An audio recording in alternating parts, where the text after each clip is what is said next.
Okay, everybody. Good morning, good afternoon, good evening. Happy Wednesday, and welcome to admin class here at NetBrain University. My name is Matt Spidell, and I will be your professor today. In this class, we're going to cover all the salient elements of administration in the NetBrain platform. So the way these classes work is they start with me telling you what I'm going to tell you with a PowerPoint slide deck, and then we're going to look at stuff hands-on in the NetBrain Then client. As we go along, please let me know right away if you have any questions, either in the chat function on the Zoom bridge or just by voice if you prefer. Remember, the whole point of doing this interactively, or rather, the whole point of doing this live is to be interactive, so please don't be shy with your questions. So we're going to start with talking about the higher levels of management. There's 3 levels of administration in NetBrain. This we'll get into in a moment. And once we've gotten to the point of administering our domain, which is where we're going to spend most of our time as administrators, we're going to cover basic setup. We're going to cover discovery, which is the process of figuring out what is present on the network and how to talk to it. Then we're going to learn how to fine-tune our discovery results, because at least with initial discovery, there's always going to be some issues, and we need to resolve those and then probably run another discovery and so forth. So we often have this loop that we go around several times before we're truly finished discovering an environment, at least at first. And then we'll talk about how to set up our sites, which is how we divide the network up by geography for the convenience of our users. How to schedule data gathering and system processing tasks. And finally, while we will be touching on elements of this as we go along, at the end we're going to circle back and do a roundup of the maintenance tasks that we need to do on a regular basis when we are administering a NetBrain deployment. So as I mentioned before, there are 3 levels of administration in the NetBrain Integrated Edition platform: System, Tenant, and Domain. System is our NetBrain deployment as a whole. We have one and only one system. This is where things that don't change regardless of what we're doing with NetBrain are managed. Things like user passes, integration with third-party systems, what am I talking about? User accounts and roles, front servers, things like that. They're all managed at the system level. Tenants are meant for managed service providers. So those of us who are using NetBrain to manage not just our own networks, but the networks of one or more clients, each entirely separate network that we're managing in NetBrain, so each client essentially, should be its own tenant. And there's 2 reasons for this. One is data segregation. Every tenant has its own unique instance of the NetBrain database.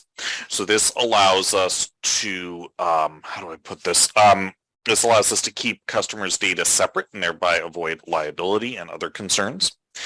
Secondly, there is adjustment. Sometimes little tweaks and fixes need to be made in order to make NetBrain accommodate the peculiarities of a particular network better. These are all done at the tenant level so that an adjustment to make client A's network easier to work with doesn't adversely affect client B's network, and so on.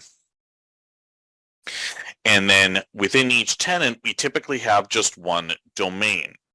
Each domain is where we discover network devices. It's where the topologies are calculated. It's where the data is held administratively. So multiple domains will have separate topologies, even if their data is all held in the same actual database instance, if they're in the same tenant. We typically, as I said, only need one domain per tenant, but we can have multiples. And the reason we would primarily do this is for access control purposes. Users' access and users' privileges are granted per domain. So the first thing we're going to talk about is setting up access roles, which are the sets of permissions that are assigned to users for specific domains, and you have the sum of all of the roles that you have access to. And then I'm not actually going to touch on this in detail today, but there is also such a thing as device access policy, as we see here. So before we get into the discovery process, because this is at the domain level, let's switch over to my NetBrain client and let's talk about what's going on at the system level and at the tenant level, or at least the relevant parts. So here I am at the login page of my NetBrain deployment, in this case, the class lab. Now, while I can get to any level of administration once I'm logged in, to go directly to the backend admin, as I think of it, meaning system and or tenant administration, I would click administrator login from here and then sign in. Again, even though this is the class lab, you guys absolutely do not have access to any of this stuff in this environment. So here on the system management page, you see that the admin pages consist of a series of tabs, some of which are open by default and some of which are not. And each tab obviously shows aspects of the configuration. To see a list of all possible tabs at the current level, we go to the Start menu up here. If you're using a really old version of NetBrain, there may instead be an Operations dropdown over here. It comes to the same thing. So on the home page, we can see who is currently logged in. And for the client types, i.e. Integrated Edition, that means the normal NetBrain workstation. i.e. admin means being in the back end like we are right now. Portal means it's a portal user session. Only i.e. client types actually take seat licenses. And note that we can kick sessions that are not our own. Now, speaking of licensure, NetBrain is licensed on two factors, seats and nodes. Seats are the number of devices that, or excuse me, the number of users that can be logged into the main NetBrain client at a single time. There's no limit to the number of user accounts you can have, but only X number of them can be logged into NetBrain at the same time. And the value of X depends on how much money you want to give us every year. So that is the way that works. Now, node licenses are how many devices can be discovered into our environment. So for foundational node licenses, the ones we see listed here, these are our standard traditional devices. Routers, switches, firewalls, load balancers, WAN optimizers, and rich WAPs. In these cases, it is a 1-to-1 ratio. Each license allows us to discover one device.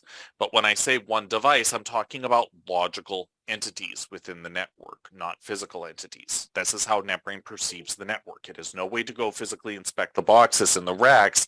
It only knows what it can gather, essentially via PuTTY or equivalent.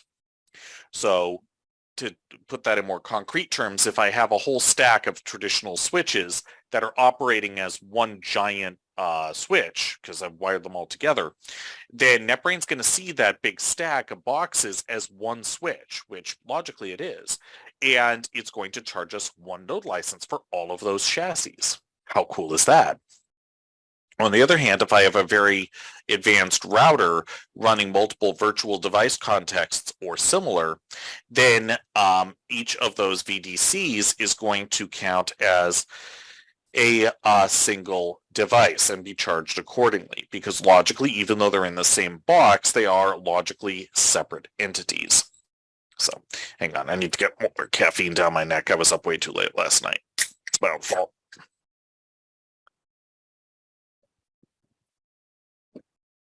Sorry about that. All right. So, let's see. So that's node licenses. Now, node licenses are fungible, meaning that when we remove a device from NetBrain, the node license gets returned and can be reused. I should also mention that node licenses must be allocated to tenants and then must be allocated to domains before they can be used. So, as I said, most of us are going to have one system, one tenant, and one domain. And for those of us where that's the case, what we're going to